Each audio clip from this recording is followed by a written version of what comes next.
I had a little thing about how Joe Budden said apparently he left Complex over the fact that they offered him $40,000 instead of the $50,000 he asked for, which is ridiculous. Like that is, and then he made the reasoning of, well, they shorted us on not buying $350 worth of security.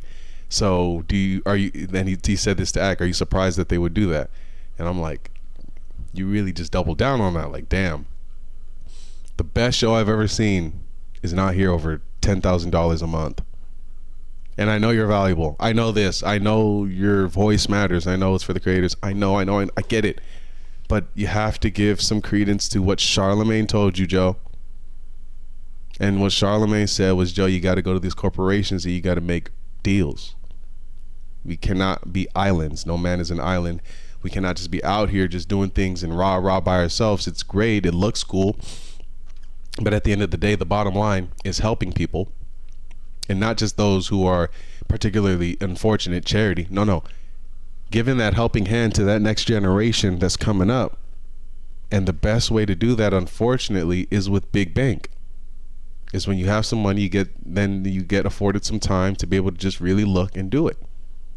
And when I look at Charlemagne, and when I look at Adam 22, and when I look at academics, these men have put on people in a manner that they're not coming back and saying, fuck you. You know, they're not. All three examples, and all three have had this, sans Adam, but Adam said, yo, Joe, like, keep a revolving door on the podcast. Ish and Ice are great. They're dope.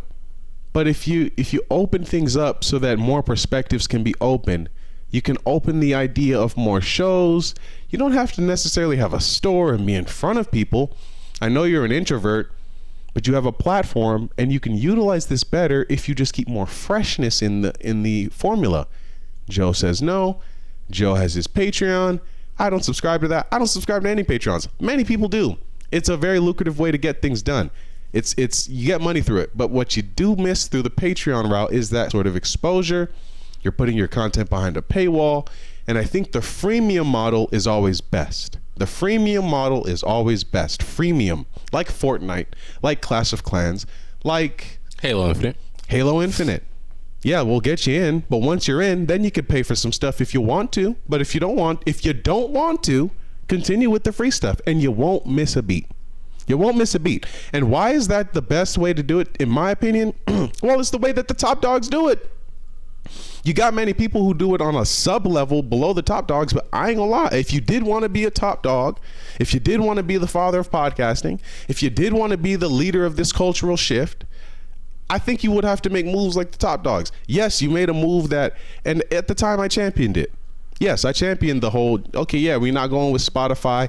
To me, it seemed at the time like that whole thing of what academics were saying at the time. We the new media. We don't need these big corporations, et cetera, et cetera. But that is a statement that really is in context. Man, we don't need these radio stations. No, these radio stations that, okay, and I'm not talking about all of them, but in particular, Hot 97, who I'm not saying we don't need them, but with an Ebro at the top of that, you do have a Kodak Black interview that ends because you're asking about heavily incriminating stuff, basically being the Vlad of just being Vlad. Not even basically, being Vlad, straight asking about incriminating stuff while it's going on. And we did have a conversation about that. Kodak is wrong for what he did there, but the moral of the story is this: Kodak, he has star power. I mean, we still enjoy his music. It's a double standard. What do you want me to do? The point of the matter is, I'm just trying to make to you is just like, Joe, $10,000 was the reason, or a part of the reason for why Everyday Struggle is not here. Marory and Mal coming out talking about money problems. The women podcast that you had, they all went their own different separate ways. The Mandy and the other chick, they talk about you in a positive way, but it's more of a, we had to elevate, we had to get up out of there, like we had to, like, yes, thank you, but it's like it was like a good breakup, but it's still a breakup in which they left, and it's just the perception. I don't think is anything I would want to model. I don't think it's anything I would look to copy. And I don't think Joe would be offended if he heard me say that. He would just state something like it's not for you. But then I state, that's where that arrogance comes in. I listened to that Academics Joe Budden interview or talking session, that podcast, and I hope there's more Academics Joe Budden. I'm not sure there will be, and I'm actually a little bit confident that there won't be, simply because of the fact that if it does come back,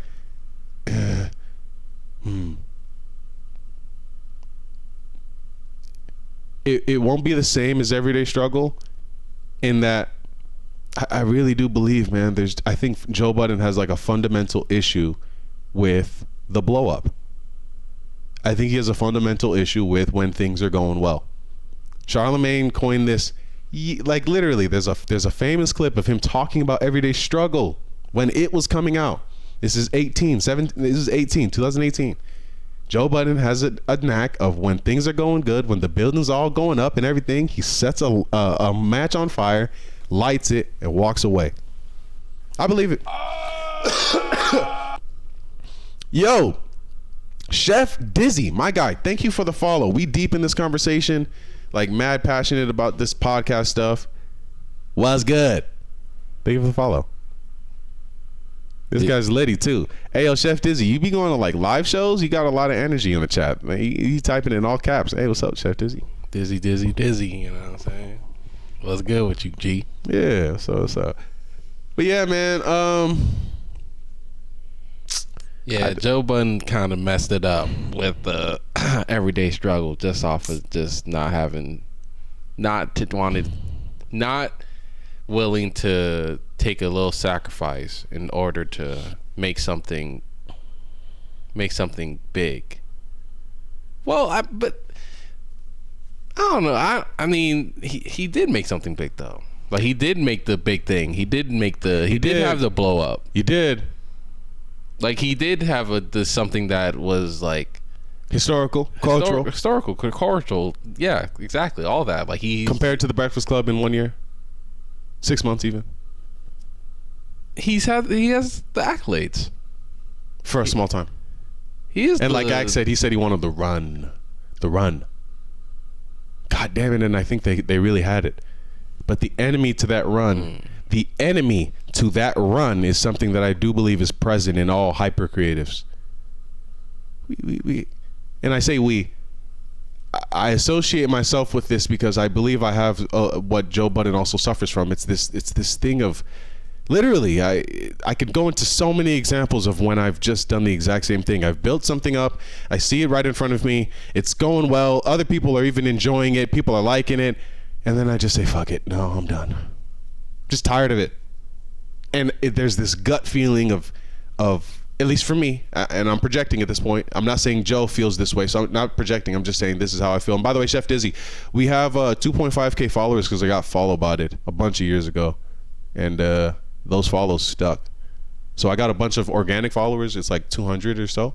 But yeah, I can't take off my followers. But Joe is a genius. Kanye is a genius. But Kanye never got up out that studio. And Kanye was a genius really when it came to that beat making. And that shit talking. Joe is a genius in the same route, but let's just be honest, not as talented.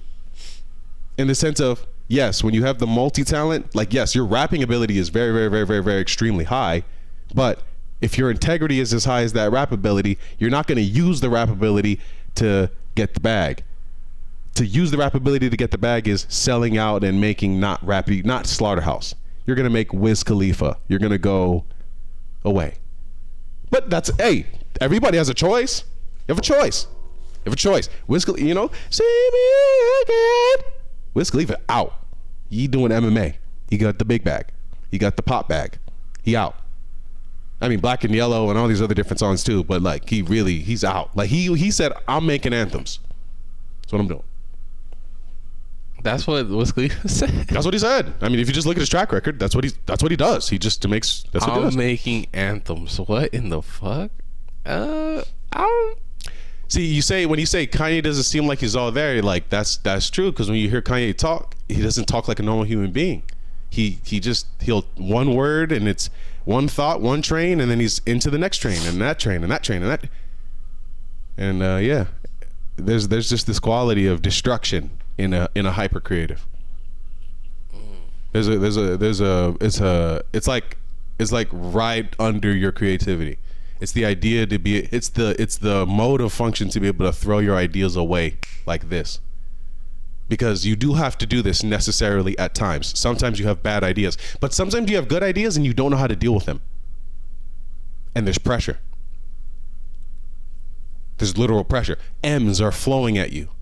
Why Joe Budden doesn't take that Spotify deal? There's just no reason for it. Like, just even when you talk about it, then when you even say that you regret firing Rory and Mal,